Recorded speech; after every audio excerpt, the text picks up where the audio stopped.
আসসালামু আলাইকুম ওয়া রাহমাতুল্লাহি ওয়া বারাকাতুহু। আসেন আমরা সর্বপ্রথমে ভিডিওটাকে দেখি। যে সুদ খাইলে কি অবস্থা।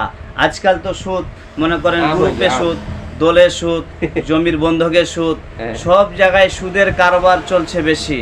কিন্তু মুফতি আমিনুল কাদেরী কত সুন্দর একটা বয়ান দিয়েছেন। আপনারা ভিডিওটা দেখেন, দেখার পরে আপনারা ভিডিওটা কমেন্ট করবেন যে আপনাদেরকে ভিডিওটা কেমন লাগলো, আসলে সুদ বিষয়টা কি, এই বিষয়ে আপনারা কমেন্ট করবেন। আর এই ধরনের ভিডিও যদি আপনারা পেতে চান তাহলে অবশ্যই কমেন্টের মাধ্যমে জানাবেন। এবার ভিডিওটা আমরা দেখি।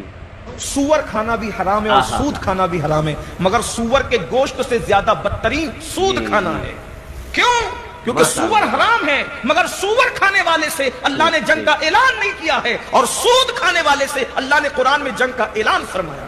तो लोगों को सुअर से नफरत है, सूद से नफरत क्यों नहीं है? इसलिए कि वो पैसा है। इतने पैसे के पुजारी हो गए लोग कि मुसलमान होकर हाजी नमाजियों के सूद के धंधे, और उसको नाम देने किस्तवारी, पार्टनरशिप, किस्तवारी। किस्तवारी जायज है, लेकिन उसका एक अपना उसूल है। पार्टनरशिप हलाल है, लेकिन उसका अपना एक उसूल है। उलमा से पूछो तो सही, मालूम तो करो। और हदीस पाक में सूद के 70 जुज है, सूद के 70 जुज है, यानी 70 हिस्से हैं। उसमें सबसे कम दर्जा माँ के साथ ज़िना करना है, ये सबसे हल्का। यानी अब अगर इसका हिसाब जोड़ करके कहना चाहे तो यूं कहें कि सूद खाना माँ के साथ 70 बार ज़िना करने के बराबर है।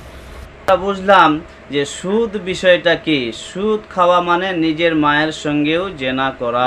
বলাও খারাপ লাগছে কথাটা, কিন্তু এবার আপনারা চিন্তা করেন